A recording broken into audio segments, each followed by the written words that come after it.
नमस्कार, प्रणाम। स्वागत है आप सबको एसके हिंदी स्टोरी चैनल में। दोस्तों, आज की कहानी है जिस्म का फंदा, भांग का खतरनाक खेल।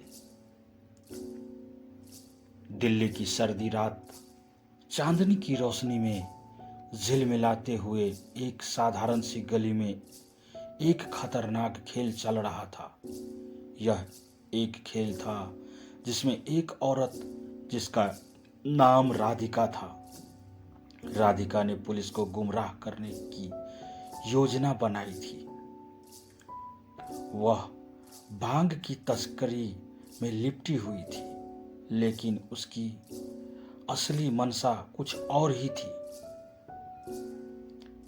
रहस्यमयी शाम राधिका, एक खूबसूरत और चालाक महिला, अपने हुनर के जाल में कई पुरुषों को फंसा चुकी थी। वह सिर्फ अपनी खूबसूरती पर नहीं, बल्कि अपनी बुद्धिमत्ता पर भी गर्व करती थी। उसने अपनी चालाकी से एक भांग का व्यापार शुरू किया। एक रात उसने अपने एक ग्राहक को बुलाया जो उसे केवल एक साधारण सौदा समझता था। तू मुझे सही जगह पर ले चल, राधिका ने कहा। उसकी आंखों में एक चमक थी। इस बार हमें किसी को नहीं छोड़ना है। पुलिस का जाल। पुलिस को राधिका की गतिविधियों के बारे में जानकारी थी। इंस्पेक्टर रणवीर ने एक गुप्त योजना बनाई। उन्होंने अपने आदमी को राधिका के ग्राहक के रूप में भेजा। राधिका को पता नहीं था कि वह अब एक जाल में फंसने वाली है। राधिका ने सोचा कि वह रणवीर को आसानी से धोखा दे सकती है। वह अपने ग्राहक को लेकर एक सुनसान जगह पर गई जहां उसने भांग का सौदा करना था, लेकिन वहां पुलिस पहले से तैयार थी।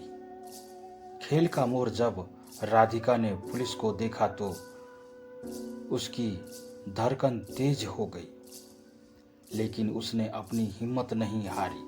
उसने एक चाल चलने का फैसला किया। अगर मैं इनसे सीधे भाग गई तो मेरा सब कुछ खत्म हो जाएगा। उसने सोचा, किसी और के साथ यहाँ क्या कर रही हो। इंस्पेक्टर रणवीर ने उसे पकड़ा। मैं तो बस यहाँ अपने दोस्त का इंतजार कर रही थी, राधिका ने झूठ बोला, लेकिन उसके चेहरे पर चिंता की छाया साफ थी। स्पेस की बढ़ती गर्मी। इंस्पेक्टर ने राधिका के जवाब पर यकीन नहीं किया। उन्होंने उस पकड़ लिया और पूछताछ शुरू की। तू यहाँ क्या कर रही है? बता, वरना तेरा काम तमाम कर देंगे। राधिका ने सोचा कि अगर वह कुछ और समय बिता सके तो शायद उसे कोई रास्ता मिल जाए। आप लोग गलत समझ रहे हैं, उसने कहा। मैं तो बस यहाँ एक दोस्त के लिए आई थी। इस बीच इसके ग्राहक ने भागने की कोशिश की, लेकिन पुलिस ने उसे भी पकड़ लिया। अब राधिका को अपनी चालाकी दिखाने थी। चालाकी का खेल। राधिका ने अचानक एक योजना बनाई। आप जानते हैं, मैं तो बस यहाँ एक छोटी सी डील के लिए आई थी। अगर आप मुझे जाने देंगे तो मैं आपको एक बड़ी सूचना दे सकती हूँ।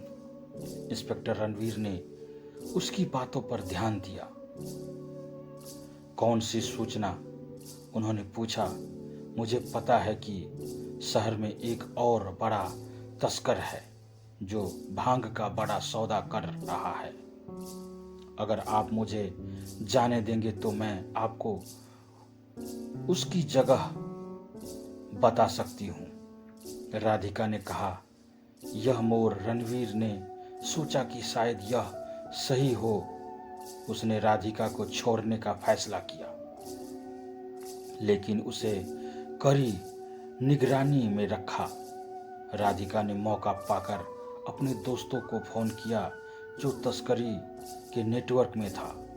मुझे निकलने का मौका मिल गया है, अब तुम्हारी बारी है, उसने कहा। लेकिन उसे नहीं पता था कि पुलिस उसकी हरकतों पर नजर रख रही थी। खेल खत्म कुछ दिन बाद राधिका ने पुलिस को गलत सूचना दी, लेकिन इंस्पेक्टर रणवीर ने उसकी चालाकी को समझ लिया। उन्होंने एक बड़ी गिरफ्तारी का जाल बुनने का फैसला किया। राधिका की गलती यह थी कि वह खुद को एक खिलौने की तरह समझ रही थी, लेकिन पुलिस उसकी चालाकी को समझने में देर नहीं लगाई। एक रात जब उसने एक बड़ा सौदा करने का सोचा, पुलिस ने उसे पकड़ लिया। सच्चाई का सामना। तूने बहुत बड़ा खेल खेला, इंस्पेक्टर रणवीर ने कहा। अब मुझे तुझे इसकी कीमत चुकानी होगी। राधिका ने अब समझ लिया था कि उसकी चालाकी उसे यहाँ तक लाई है, लेकिन उसे अपनी गलती का सामना करना होगा। उसने खुद को सच्चाई के सामने रखा और स्वीकार किया कि वह अपने ही जाल में फंस गई थी। राधिका को उसके अपराधों की सजा मिली और पुलिस ने भांग के बड़े तस्करों को जाल तोड़ दिया। वह जान गई थी कि चालाकी कभी कभी अपने ही हाथों से अपना नुकसान कर देती है। इस खेल ने उसे सिखाया कि सच्चाई से भागना आसान नहीं है और अंततः सभी को अपने कर्मों का सामना करना पड़ा। दोस्तों, अगर आपको यह कहानी अच्छी लगे तो अपने दोस्तों के साथ शेयर करें। अगर आप इस चैनल पर नए हैं तो चैनल को सब्सक्राइब करें, लाइक करें, कमेंट में अपनी राय ज़रूर दें। धन्यवाद। आपका दिन शुभ हो।